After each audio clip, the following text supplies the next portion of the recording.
Good morning students of class fifth. कैसे हैं आप सब? होप आप सब अच्छे हैं। मैं भी ठीक हूँ।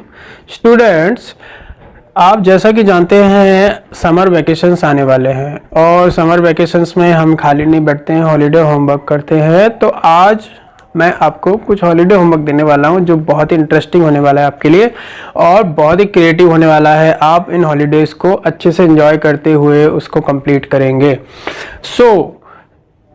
स्टूडेंट्स, हॉलीडे होमवर्क कंप्लीट करेंगे उससे पहले मैं आपको दो तीन चीज़ें क्लियर कर दूं।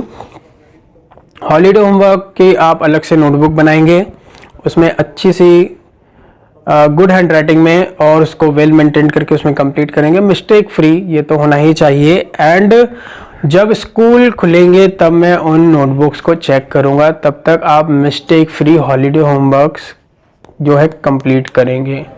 ठीक है, अब स्टार्ट करते हैं वन बाय वन करके कि हॉलीडे होमवर्क्स में क्या करना है आपको। ठीक है, तो यहाँ से स्टार्ट करते हैं। स्टूडेंट्स, हॉलीडे होमवर्क में सबसे पहला जो होमवर्क है, क्या करेंगे, चैप्टर 1 जो हमने कंप्लीट किया है, चैप्टर 1 को अच्छे से कंप्लीट करा, रीड भी किया, क्वेश्चन आंसर भी किए, बुक एक्सरसाइज भी कर ली, तो आप उसको लर्न करेंगे। लर्न चैप्टर 1 को लर्न करना है। और लर्न ऐसे नहीं कि आपने सिर्फ किया और हो गया, लर्न होना भी चाहिए। जब स्कूल स्टार्ट होगा तब मैं आके आपसे वही क्वेश्चन आंसर रिपीट करूंगा और हो सकता है टेस्ट भी लूँ मैं, रिटर्न टेस्ट। तो आपको उसके लिए एकदम प्रिपेयर्ड होना है। तो क्वेश्चन आंसर को ऐसे लर्न करेंगे, बुक एक्सरसाइज को ऐसे लर्न करने के कि आप ऐसा ना हो कि हॉलीडेज जो समर वैकेशन कंप्लीट होने के बाद आप भूल जाएं। इस तरीके से लर्न नहीं करेंगे, लर्न अच्छे से होना चाहिए। नेक्स्ट, आपने चैप्टर 1 को तो कंप्लीट कर लिया, रन कर लिया। लर्न हो जाने के बाद आप क्या करेंगे,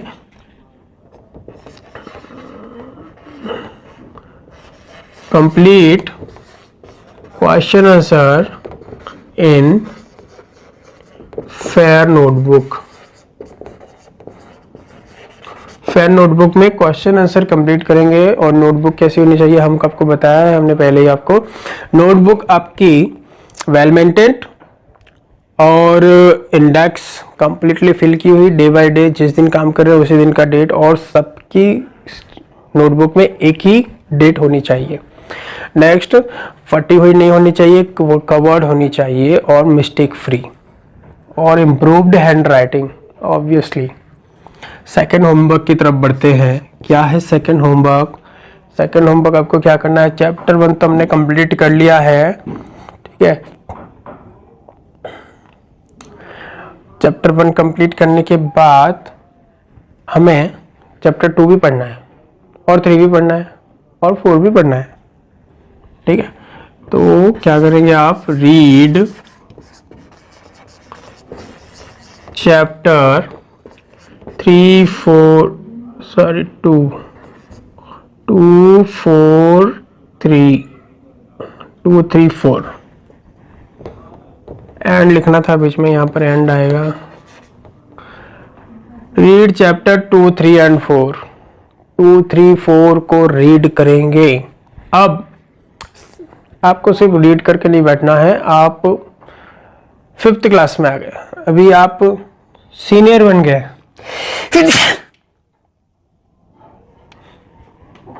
जो छोटे बच्चे हैं उनसे आप बड़े हो गए, तो आप तो कुछ एक्स्ट्रा करेंगे ना, कुछ एक्स्ट्रा ऑर्डिनरी। क्या करेंगे, underline hard word. Hard word underline किससे करेंगे, पेंसिल से। And find there meanings in dictionary.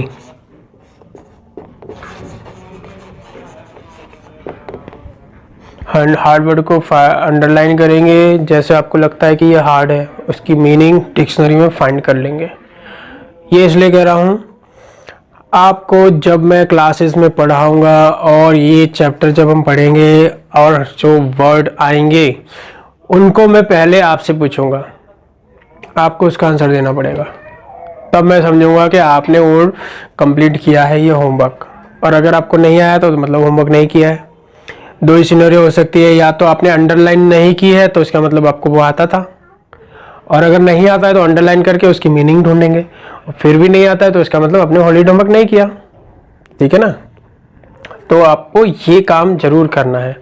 Next आने वाले जो 3 चैप्टर है उनको रीड करना है। हार्ड वर्ड जो भी आ रहे हैं, जो आपको नहीं समझ में आता, जो साइंटिफिक है, उसकी जो मीनिंग है आप डिक्शनरी में ढूंढेंगे।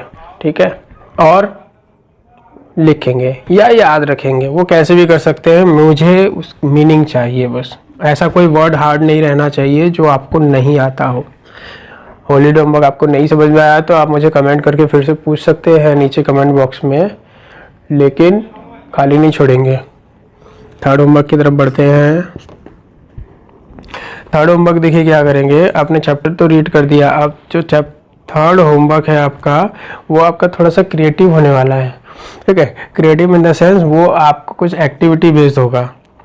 तो क्या करेंगे, make a list of different reproduction method of plant. Make a list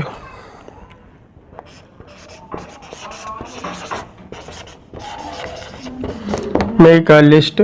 अब लिस्ट बनाएंगे एक। ठीक है, हमने चैप्टर 1 में क्या देखा, रिप्रोडक्शन इन प्लांट। प्लांट कैसे रिप्रोडक्शन करता है, अलग अलग तरीके होते हैं, कुछ बीज से, कुछ स्टेम से, कोई रूट से, कोई लीफ से, तो अलग अलग तरीके का होता है ना, कुछ स्पोर्स से रिप्रोडक्शन करता है। तो ये जो अलग अलग तरीके हैं रिप्रोडक्शन करने के, उसमें एक लिस्ट बनानी है आपको, और उसमें कुछ प्लांट्स के नेम भी लिखने हैं। ठीक है, तो make a list of different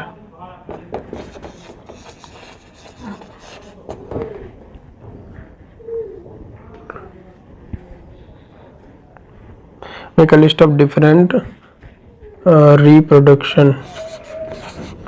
अब देखिए इसमें लिस्ट क्या बनाएंगे, अब जो है नाम लिखेंगे कौन कौन से तरह के रिप्रोडक्शन होते हैं प्लांट्स में, और नीचे उनके प्लांट्स के नेम के एग्जांपल्स दे देंगे। तो इस तरीके से आप कर सकते हैं।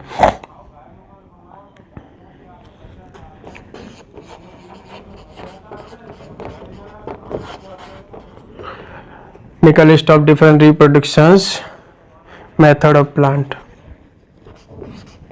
यस नहीं आएगा,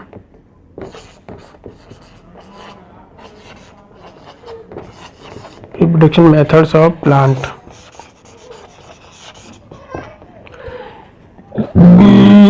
प्लांट के अलग अलग रिप्रोडक्शन मेथड आप लिखेंगे और एग्जाम्पल भी देंगे। चलते हैं नेक्स्ट की तरफ। ठीक है, वो होप यह जो 3 आपको होमवर्क दिए हैं एक्टिविटी, जो हॉलीडे होमवर्क, वो आपको समझ में आया होगा। और उसके बाद है जो आपका नेक्स्ट होमवर्क है, right stages of agricultural practice. Right stages of agricultural practices. Agricultural practice क्या है, हमने क्लास में डिस्कस किया था, ऑनलाइन स्टडी की थी तब। ठीक है, जो फार्मर होता है वो अलग अलग प्रोसीजर करता है 1 बाय 1 अपने खेत में अच्छी फसल लेने के लिए, जो प्रोसीजर 1 बाय 1 फॉलो करता है। ठीक है, और वो सीक्वेंस में फॉलो करता है उन प्रोसीजर्स को। जैसे पहले क्या करता है, वो प्लगिंग करता है, फिर सीड को अंदर सोन करता है, देन इरिगेशन, हार्वेस्टिंग, कटिंग, ये सारी चीज़ें 1 बाय 1 आपकी बुक में दी हुई है। तो right stages of agricultural practices, stages लिखनी है, उनके नीचे वो क्या चीज़ है वो भी लिखना है। जैसे समझ लो आप इरिगेशन लिख रहे हैं तो इरिगेशन क्या है उसके नीचे लिखेंगे, हेडिंग डालेंगे इरिगेशन, और नीचे इरिगेशन क्या है, वो कैसे होती है, वो लिखनी है। ठीक है, तो ये जो आपको करनी है, अलग अलग स्टेजेस बतानी है एग्रीकल्चर की प्रैक्टिसेस की। ठीक है, अब यहाँ तक हो गया। इसके बाद क्या करना है, collect picture of some tools and machineries of agriculture. Collect some tools of, tools क्या है, औजार, जो एग्रीकल्चरल प्रैक्टिस में औजार यूज होते हैं ना, तो उनके आपको पिक्चर कलेक्ट करने हैं। Collect the pictures, collect some tools, tools नहीं, collect some pictures of, collect some pictures of, pictures, picture collect करना है, टूल नहीं कलेक्ट करना है। Pictures of some tools and machineries,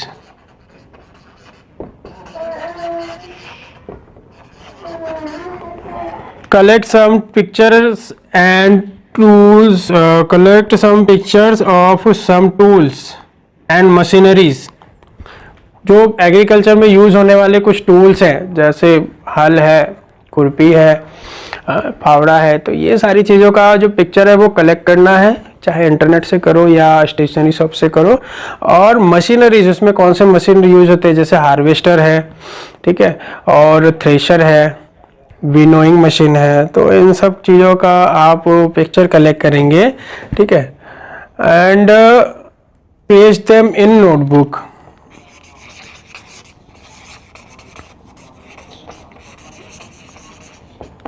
in notebook, उनको नोटबुक में पेस्ट भी करना है, ठीक है। होप आप लोगों को होमवर्क समझ में आया। एक बार मैं फिर रिपीट कर देता हूं इस तरफ आकर। Learn chapter 1, complete question answer in fair notebook. Read chapter 2, 3 and 4, underline hard word and find there meaning in dictionary. Make a list of different reproduction methods of plant. Write stages of agricultural practices. Collect some pictures of some tools and machineries and paste them in notebook. Collect some pictures of agricultural practice. Collect some picture of agricultural